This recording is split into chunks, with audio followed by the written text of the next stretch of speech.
out here, we cover a big area, so we have to do a lot of these calls by ourselves. In Alaska's backwoods, a reported madman is on the loose. Said you better watch out too. I know where you sleep. Started to take his clothes off and ran off into the trees. Worst case scenario is waiting for us for an ambush. Then, troopers head deeper in the bush for a grisly discovery. We got a call from a camper. He found some remains. There's like multiple hands, feet. Oh my God, what is that? Look at that pile right there. What is that? And a bloody beatdown sends one man to the ER. Stop wiping up blood. Get off! We're leaving, man. And the other to the back of the squad car. I've already been on it once. You do that again, you're getting hog-tied. You show National Geographic.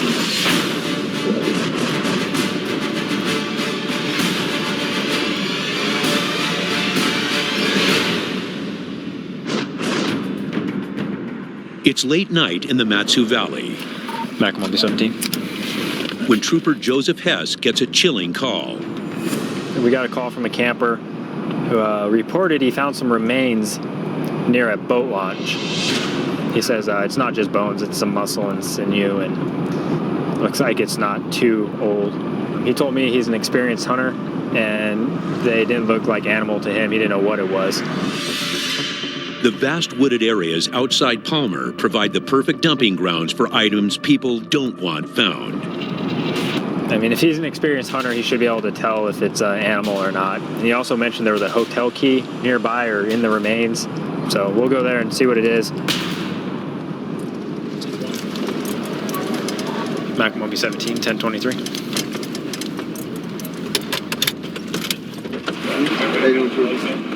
Looks like human feet. And I'll show you where it is. Lead the way.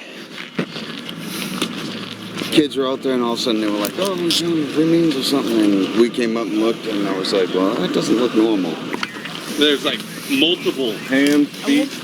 I didn't want to alarm anything, but I just wanted to at least make it known that something's out here. And Part of that pile right there. Right there. You see it? Mm-hmm. That's giveaway. What was that? I don't know what that's. see what I'm saying? God, what is that?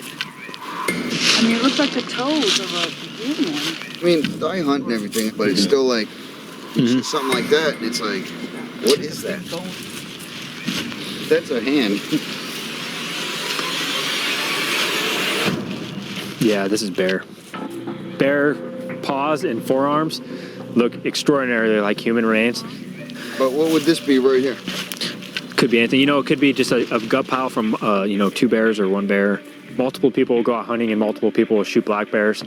And they might just butcher them all together, throw all the stuff they couldn't salvage in a sack, and then go out in the woods and dump it. So you got one paw, two paws, three, and then four. We even have classes on it in the academy, how to determine the difference between bears and humans, just on first observation. They look like human hand. Once you kind of look at it and realize how big it is and how the joints are, you can kind of tell it's a bear. All right, well, I just want to make sure. No. Yeah, absolutely. You did the right thing. We'll let the wildlife troopers know about it. They'll come out, I'm sure, and take a look. You can poke around all you want now. No, I'm done with all that. Chicken wings, anybody? You guys are camping out here? Yeah. You got bear protection and everything? Yeah, we're good. Yes, sir. We'll appreciate the call. Better safe than sorry. Deeper in Alaska's backwoods, Sergeant Nicholson races to the kind of call that puts a lone trooper on edge. I received a call from a small group of campers. There was a couple males that had an argument. One male started threatening to harm others in the camp, started to take his clothes off and ran off into the trees. Do we have any history with him? 10 for indecent exposure in 2010 and arrest warrant in 2007. 10 for. Sounds like our guy. The camp that we're looking for is outside of Salana, which is about 100 miles from Glen Allen, still part of my patrol area. there won't be any backup out in the area. Plus, we won't have any radio or cell coverage. So we'll be completely out of contact with dispatch. Worst case scenario, he could be off in the woods waiting for us to show up as well for an ambush. He stops at the ranger station to meet with the terrified campers who put in the call. I'd start with you. What did you see? I was smoking a cigarette out by the outhouse, and he asked for it, and then I said no, and then he got really mad after that. He asked me if I wanted to get in a fight, and then he took off his sweatshirt and then started beating on his chest and said he can tear me apart. Okay. What happened after that? He stormed off running and yelling and screaming. And ran out into the trees? Yes. Right, so he didn't threaten to kill anybody? Said something like, you better watch out too, or something like that. I'll get all of you. I know where you sleep. I'm going to head down and see if we can make contact with him, okay? As he heads deeper into the woods, crazed campers aren't the only things he has to look out for. A lot of times it's not the other vehicles we have to worry about. It's the caribou, the moose, you name it. We see it out here. We just had a bear run across the road in front of us. This area is littered with brown and black bears. You never know what's going to run out in front of you here. Here's the campground we're looking for. We have to treat every situation like they know we're coming. Be prepared for that, hope for the best, and expect the worst. Nicholson knows he could be heading into an ambush.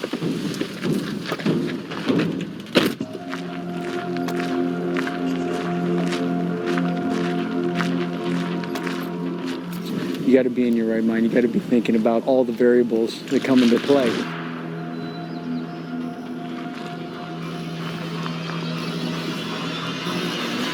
He locates the suspect. Sergeant Nicholson with the troopers. I need to talk to you. But can't tell if he's armed. Why don't you come on out here? Get your shoes on. Come on out and talk to me. Do you have any weapons with you? Turn around for me. Just let me double check. He comes up clean. What's going on tonight? Well, basically, it's just he was smoking a cigarette. And I asked for a couple of drags, and he goes, "No, this is my cigarette, you broke native." What? You broke what? And I took that pretty seriously. Did you threaten to beat him up? Yeah. Okay. Yeah, I heard you took your shirt off and was pounding on your chest. Were you trying to intimidate him? It's just, I took it offensive. Yeah. There was no punches thrown or anything? There's no physical assault, but Nicholson reconnects with the complainant to make sure this argument doesn't escalate into something deadly. All right. So I talked with. He said that you'd made some snide comments to him, and that's what spurred him on. If you did call him the names that he said you called him, boy, you might want to rethink your actions. Okay. Because is it really worth getting into a fight over and getting into a trouble criminally? No, it's not. Stay away from him. All right. Okay? All right. All right, we'll see you later. In this case, it turned out for the best. Everybody got to go home for the night, and they got to stay back in their camp. All right.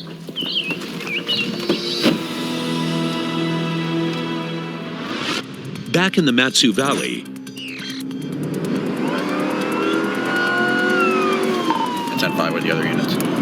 it's 6 o'clock and all hands are on deck for a gun call. Now we're going to a call with a gentleman. He's reporting people trespassing on his property. He basically wants to go take care of it himself. In other words, he's saying he's going to use firearms and go confront the people out there.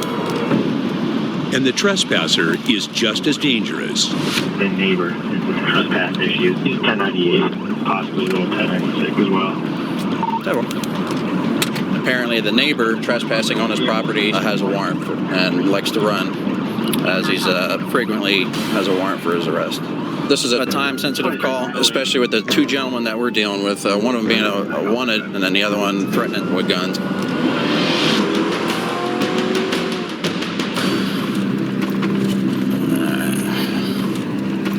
back on 16. Also, too, if you want to. The troopers arrive in force and park out of sight. Alright, so last time I arrested him, he ran from me, so we need to hurry. It's gonna be that one right there. You got the back key? Yeah. And I'll cover him on the front door. They surround the house where they believe the trespasser is hiding. Taser in hand, in case he bolts. State troopers. Where is he? You could go in there and look. All right. Can you stay there, please? Suddenly, Phillips hears something downstairs. Got movement inside, running inside, running inside. Oh my God! You guys need to leave now. You guys get off of my property. All right, relax. Everybody relax. Troopers can't find their trespassing suspect, but on their way out, they spot a different man with an arrest warrant. You guys have a warrant. Yeah. Because you guys need a warrant. Now, the irate homeowner turns on the troopers for unexpectedly putting her guest in cuffs. Out! Get the out! Get the out! Everybody sit down, please. Oh my God! What the hell? Get the out! You guys need to leave now. I'm gonna call my dad right now. Hey, let's go. Let's go. All right, relax. Everybody relax. We're leaving, ma'am.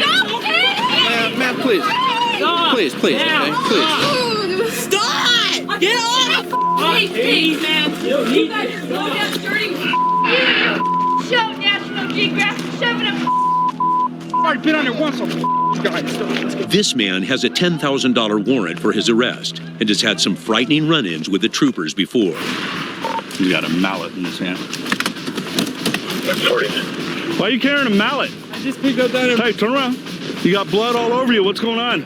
Oh, my cousin just came up to me and started fighting with me. Your cousin came up to you and started fighting? Where's your cousin at? He took off in his car. Hey, you didn't hit him with this mallet, did you? No. Say, dude, I wish I could take these off. You know that? This ain't dog. Go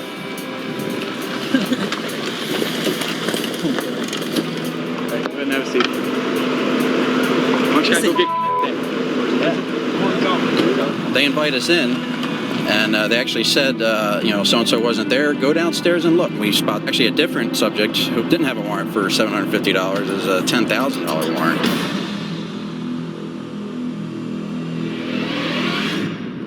As night falls on the Matsu Valley, the action picks up. Complainant called on 911, reported that his neighbor was in a fight with a male friend. The male is bleeding. They've just disconnected.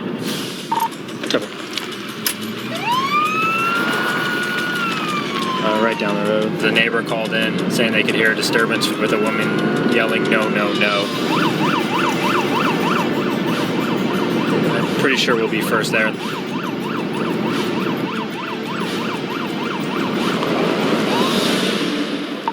It's the last building on the road.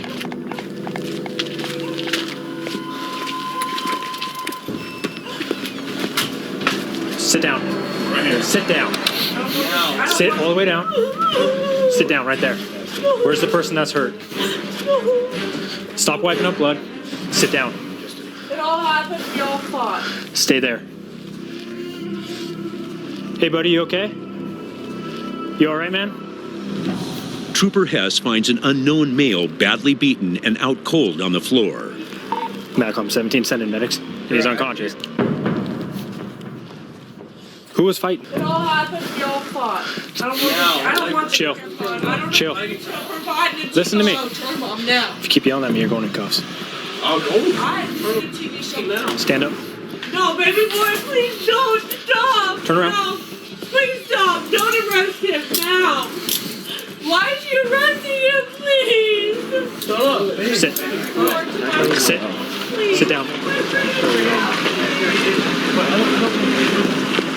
Started getting a little mouthy with us, so we put him in cuffs just for our safety. I just take him out of that situation so he can spin anybody up inside the house. With the threat removed, Hess looks for answers. What happened tonight? Everybody got in a fight. People were bleeding. What were they fighting about? I really don't remember, but it was equally. It's not like hit him unequally, you know. I just wanted to come out of the cop car. Don't take Hey, anybody. he's kicking out the window. What's going on, guys? What's going on?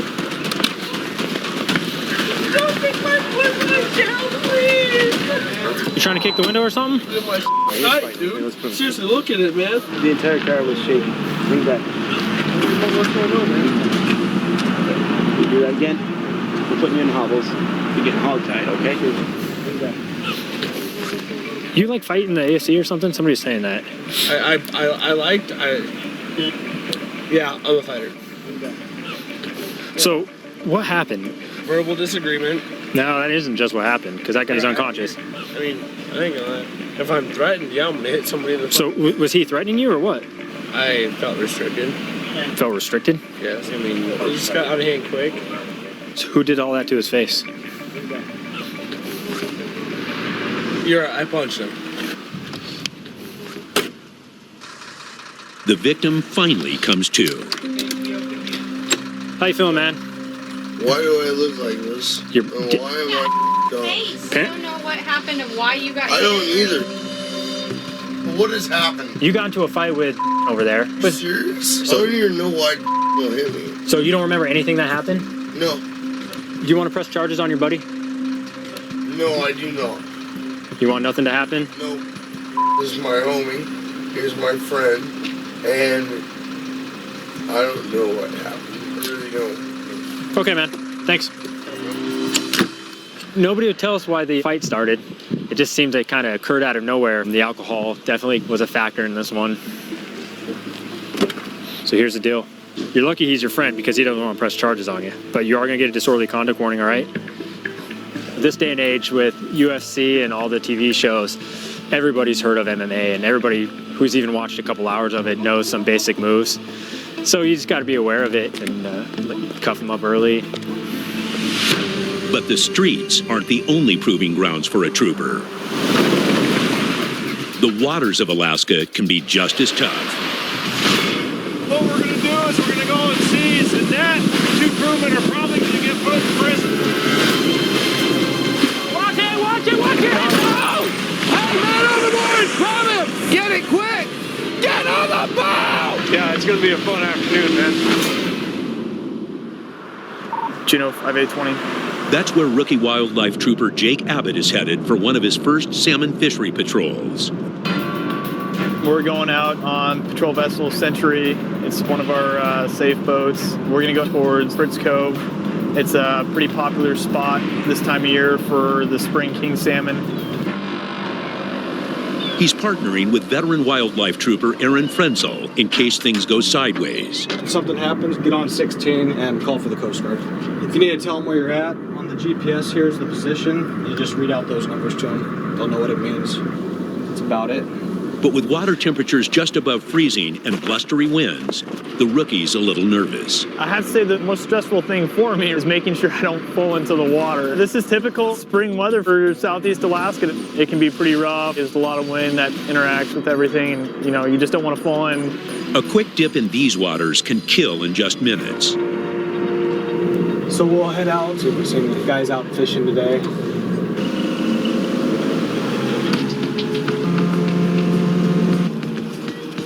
I grew up here in Juneau. I can remember growing up and going out and being able to catch just a ton of kings in one day.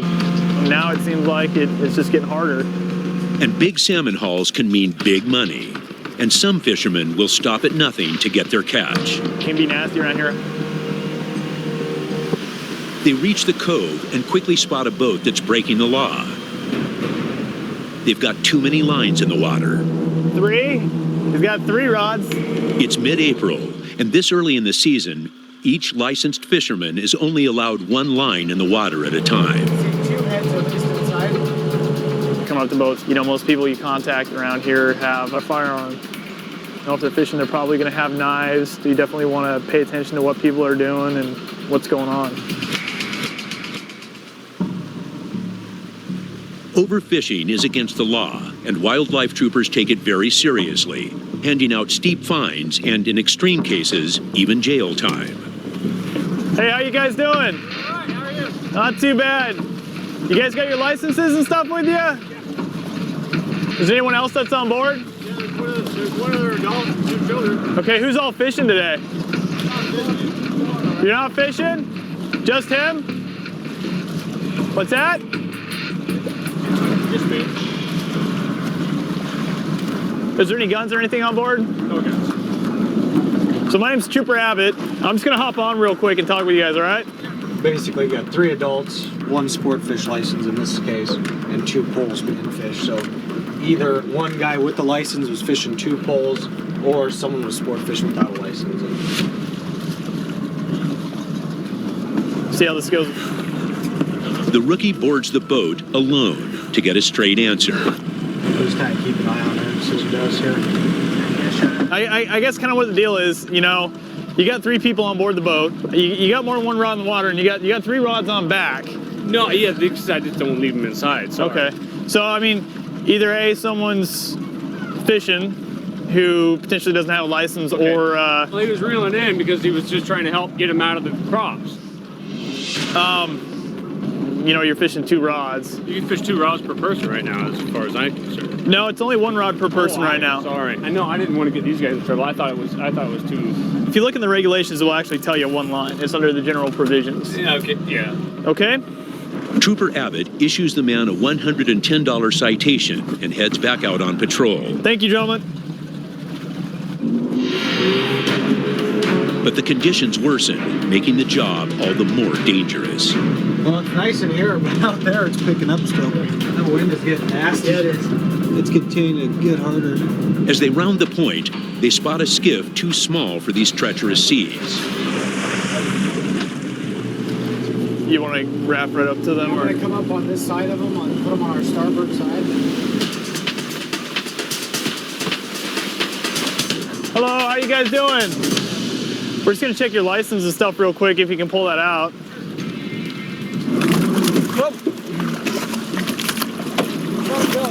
Backwards.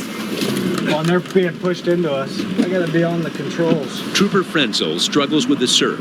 A collision could capsize the tiny craft and plunge the couple and their St. Bernards into the freezing waters. Too much wind. Give me 1 second here. Let me check these. Both these people look good. Their paperwork checks out, but Frenzel has bigger concerns. I don't think he realizes how big the water's getting out there. It's getting pretty rough out there, so you guys know. Yeah, so we're just gonna go ahead and follow you guys in, just to make sure you make it in all right. We're gonna go ahead and follow them into the harbor to make sure they make it there all right. Wind's starting to pick up, and this water's starting to get pretty stacked. It's a lot of dogs here. On a small boat, definitely not very much fun. I bet you she is just living. Oh, I hope he intends to cut out. You might be scared to turn. Try to turn around. Get yourself in trouble. If you don't time around.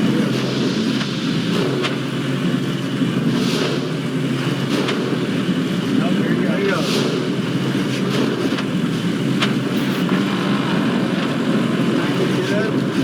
Now they're fine. The skiff averts disaster and troopers head home. Back on dry land, 450 miles north in the sparsely populated community of Glen Allen, Trooper Heinbaugh patrols the surrounding woods where big game animals outnumber people. One unique thing about in this area is we don't have backup. I'm the only one on. If I need backup, the other trooper's at home on his day off today. With no backup for miles, Heinbaugh must rely on his own wits and skill. Army 72, Army 70, yes. I reported structure fire on Bregman Creek Road. If it has any confirmation, then those are out. The house is burning out of control, and the homeowner may still be inside, but dispatch doesn't know where the house is. Do we know if it's west or east of the Richardson Highway?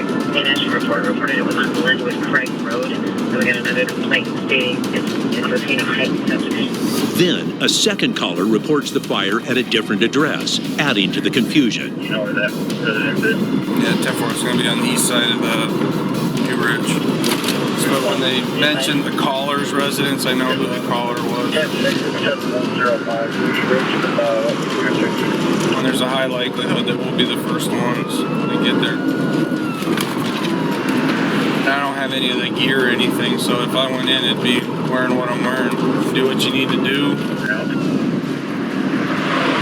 But Heinbaugh's knowledge of the area leads him straight to the burning house. 72 is pulling Gulf. I just see a bunch of black smoke right now. Wildlife Trooper Levi Duell is already on scene. He flags an enormous death trap. Fuel tank. With no sign of the resident and a fuel tank that could blow at any minute, a neighbor arrives with more bad news. Said he's got some firearms and ammo in the back bedroom over here, so might want to stay clear of that section. Fire set the weight on fire now. That noise be pretty bad. Most of that's probably ammunition, actually. That popping is. Help finally arrives, but the flames could still spread out of control, sparking a deadly wildfire.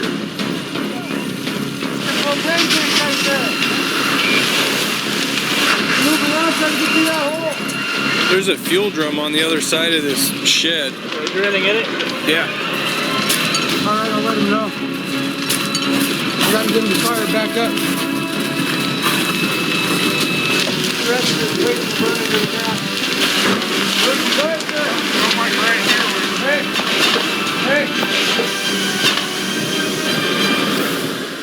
The fire crew finally gets the blaze under control. Trooper Heinbaugh checks in with the shaken homeowner who's been watching the blaze from down the road. You okay? Yes, sir. So what happened? Well, I had a smoker going on my back porch, and I shut it down and thought everything was okay, and went inside, and I guess the wind knocked the door open on it. The next thing I knew, I heard some funny noises, and I could see the flames coming up, and the glass broke out. As you can see, it's pretty much a total loss. So actually, this was a lot better than I thought it would turn out. Nothing spread, you know, everything, nobody's hurt. You know, everything went about as good as it could. Further north, deep in the Hoodoo Mountains, it's that time of year again. Arctic Man.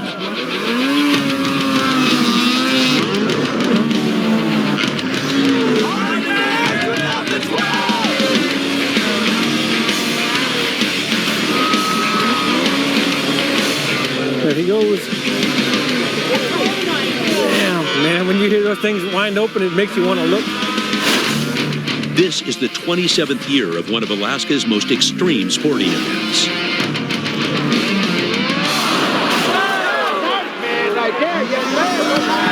This is our spring break in Alaska. This is sort of the last hurrah before they put their snow machine and all their winter toys away for the year.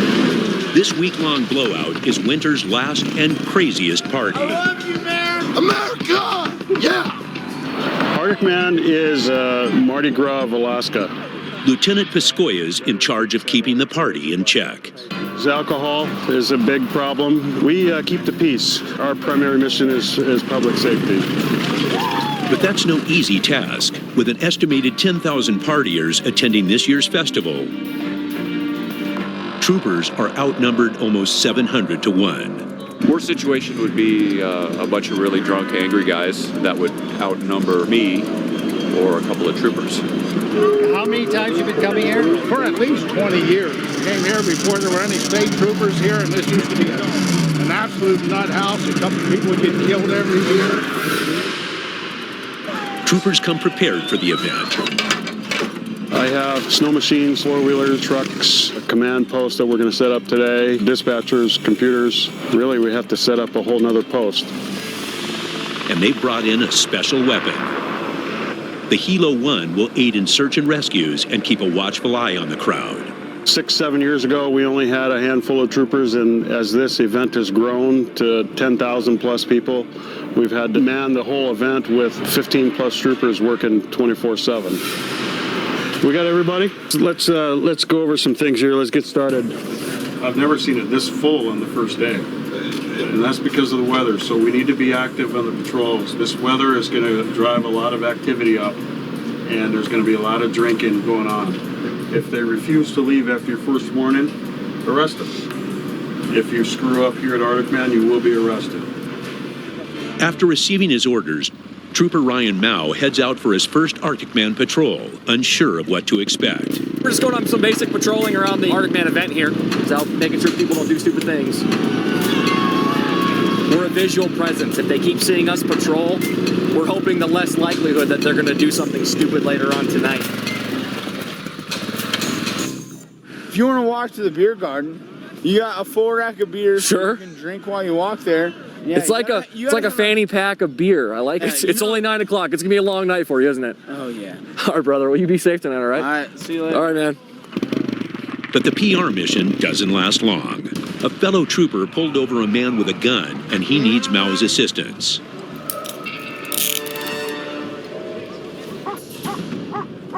Called one of our undercover units. Conducted a traffic stop, found out that he wasn't present license, that there was strong odor of marijuana coming from the vehicle.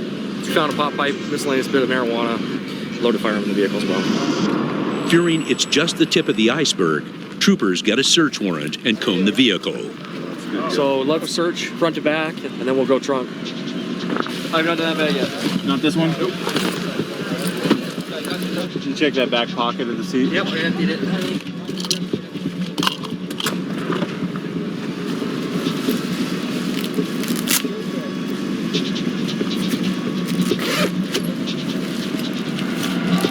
And that's what we call drugs. That is a lot of little individually packaged baggies. You obviously brought this to sell. Absolutely. We found a note saying how much the marijuana was purchased for. In each cell it has a listed price and how much was sold. The amount of cash he had in his pocket, he didn't have to make change for. This is intent to distribute here. All right, into the limo. Into the limo we go. That's more drugs out of the campground. But when night finally falls, the drinking rises to another level. All guys gonna get down. Ready? 1, 2,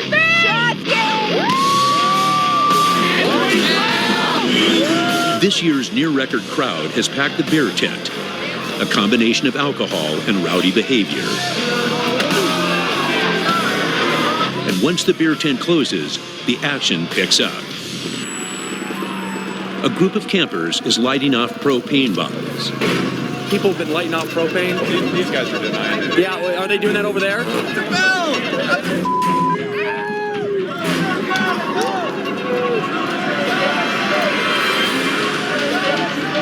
Everybody get back to your camps now. Back to your camps now.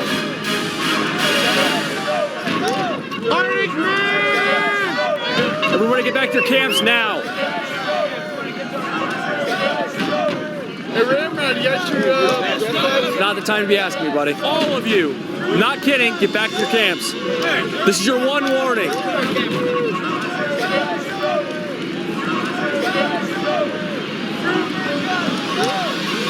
Back to your camps, all of you, now. Trooper Mao and the rest of the troopers settle the crowd before things get out of hand. Hennessy, let's go. And the night ends without a major incident. It's the 5th day of the Arctic Man Festival, race day. The main event is one of the most unique in the world. Skiers race in tandem with snowmobilers reaching speeds of up to 80 miles per hour, and all for the grand prize of $60,000. But Lieutenant Piscoya wakes to some disturbing news.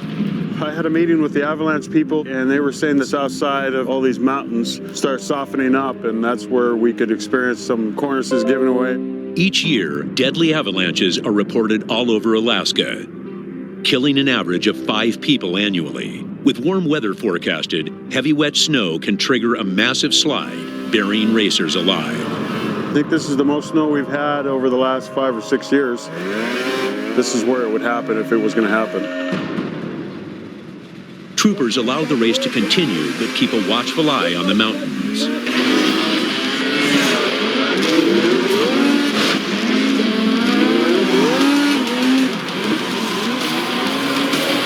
We have some of the craziest young men in Alaska showing all their stuff, and they are wild. Doing backflips, doing side kicks, kick outs, anything you name it, they can do it here.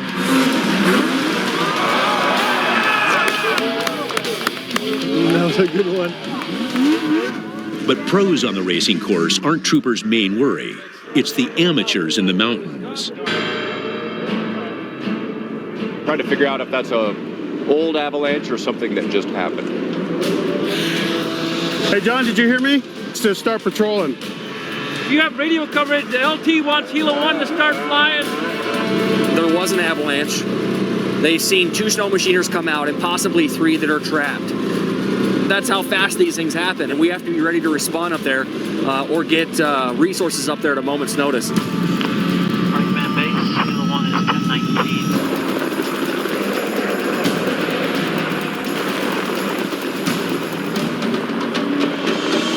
It's always a concern because you have so many snow machine riders out here, and the terrain is just ripe for avalanches. Well, look at that. That whole face just came down. See that? Right underneath it. Sled right there. She looked crooked. Did you see that? Like it's twisted. I don't see anybody or... If the missing men are buried in the hard-packed snow, they could suffocate in a matter of minutes. That's a lot of snow, huh? Troopers can only watch anxiously from base. Staying towards the ridgetop, he's approaching from that side. He's trying not to make another avalanche up there. I'll think the cornice is off to the right. Yeah. That'll get that whole face started if it lets loose.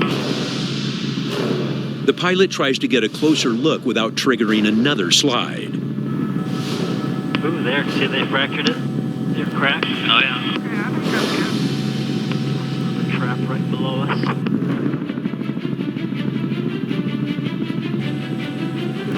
One set of tracks going up, turned around, comes back.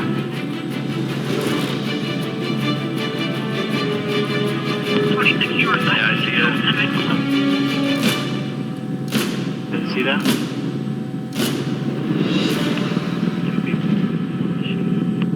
A lucky break. What looked like a speck in the snow turns out to be the missing men.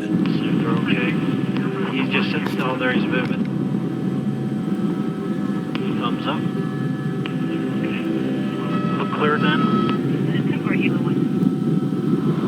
Out here, it's a serious thing. We have a Helo pilot here to go out and investigate these false alarms. Just a high value resource to go out and do that. Despite record amounts of snow and people, after 7 long days, the festival wraps up without any major incidents, and Lieutenant Piscoya breathes a sigh of relief. Wasn't too bad. No troopers hurt. Some things we can't prevent. I am so glad it's over. Every year I'm so glad it's over. I need a week off or something after this is done. But Arctic Man isn't the only festival in Alaska. Right now we're headed to downtown Fairbanks to go to the annual Tire to Iron event. It's also the end of the Iron Dog race, the longest snow machine race in the world. It's about 2,000 miles long. It's a big celebration for a lot of these villages that follow that route. It's basically like their Super Bowl. It's going to go there to make sure there's nothing illegal going on or anything like that, but also to show people we are part of the community and we want to take part in everything that they do. I'd like to congratulate everybody for making it here to Fairbanks.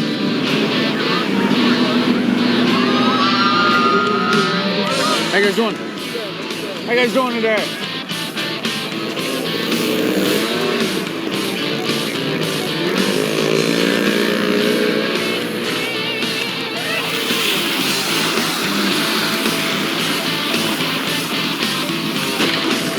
You guys having fun out here today? Yeah, that's pretty neat. Nice day for it. And we are just moments away from seeing our first place team cross the finish line. And team number 17, Iron Dog champion. But the fun doesn't last long. Fairbanks 25, 10-6 downtown. Dispatch alerts Trooper Haley of a reported fire across town.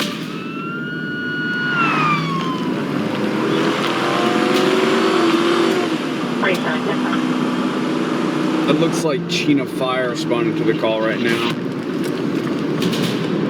All we know right now is that it's a structure fire. We're not sure if it's a house or a cabin. It doesn't take a whole lot to spark a chimney fire. The biggest thought is just making sure everybody's safe. Now houses can be replaced, but you can't put a cross on human life.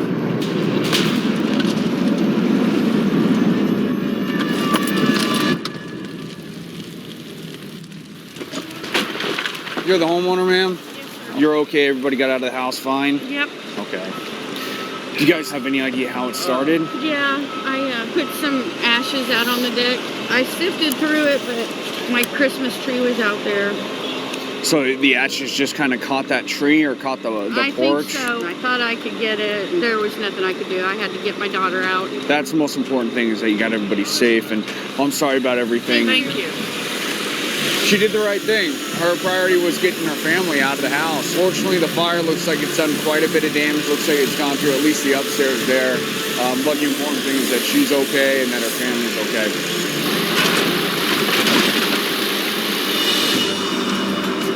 In the heart of the state, Fairbanks is the gateway to Alaska's rugged interior, where dozens of small communities are flung across hundreds of miles of wild and Arctic terrain. Keeping the peace in this vast area is uniquely Alaskan. I just recently switched over to the rural unit. It's been a very different experience so far. There's just a lot of conveniences that we don't have here. There's kind of a different sense of preparedness that you have to have. On patrol, I knew that I was going to have backup within a decent amount of time if I needed backup. I don't have that same sense of security going to the villages. You just have to be on guard at all times. The Fairbanks Rural Unit services 16 outlying villages. Today, an urgent call takes Trooper Riddle to Caltag, the most remote village in her patrol. But Caltag's a 3-hour flight away, so she's got to race to the airport and hop a flight. That a woman got into a fight with her husband. Somehow he ended up pushing her down. She got kneed in the belly. She's 32 weeks pregnant. This is a little bit more serious than some of the other domestic violence issues. It's not just her that's being abused, it's essentially their unborn child in this situation as well. We don't know a great deal about the suspect. We do know that he's been arrested for DV crimes before. With any luck, we will be bringing him back tonight and he'll go to jail for the assault. She teams up with Trooper Neeson, and they head out hoping to get the jump on their suspect. So hopefully we'll have an element of surprise. The quieter we can be when we come in, the less people are going to be able to know that we're here. We want to have that advantage over people as much as we can. But their stealth arrival doesn't go as well as planned.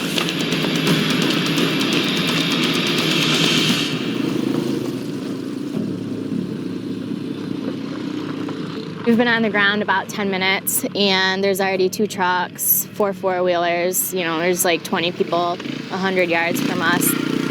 Everybody already knows we're here. We haven't even made it off the strip yet. You ready to go to work? I'm ready to go. Kind of lose any type of tactical approach, especially because we're walking into town. The troopers waste no time and begin their 2-mile hike to the village to arrest the man. When I was on patrol, I typically knew what to expect. I've never been to this village. I've never been to these people's houses. We kind of have to rely on the people in the village to get us to where we need to go. Every village has a different personality. Sometimes they're helpful, sometimes they're not. It's like this is a village that's kind of unfamiliar to us. We don't work here very often.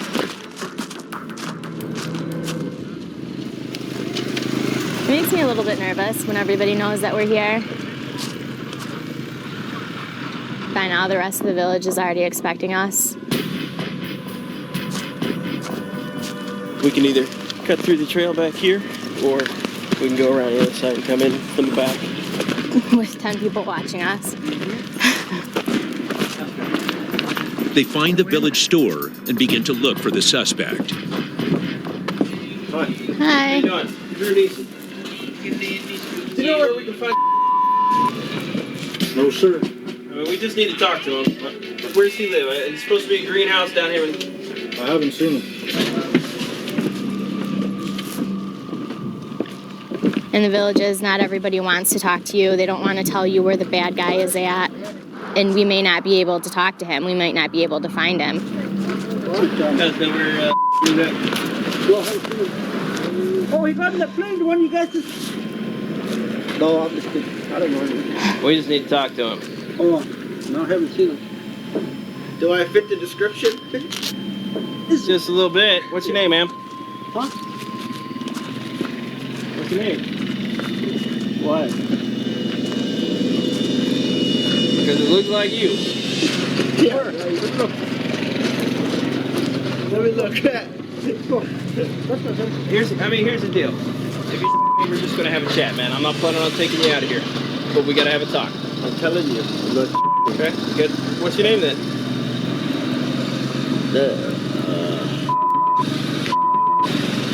Aaron what?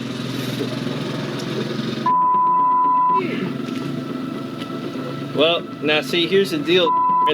When I go back and I find out that it really was you, then I'm actually going to get a warrant. Okay. Wild natives. We look like. Played, that's all. This guy over here may or may not have been our original suspect. Denied it, but it'd take an awful long time to come up with his name, so. With no new leads, troopers move on to see if the allegedly battered woman might help them. She seems pretty hesitant.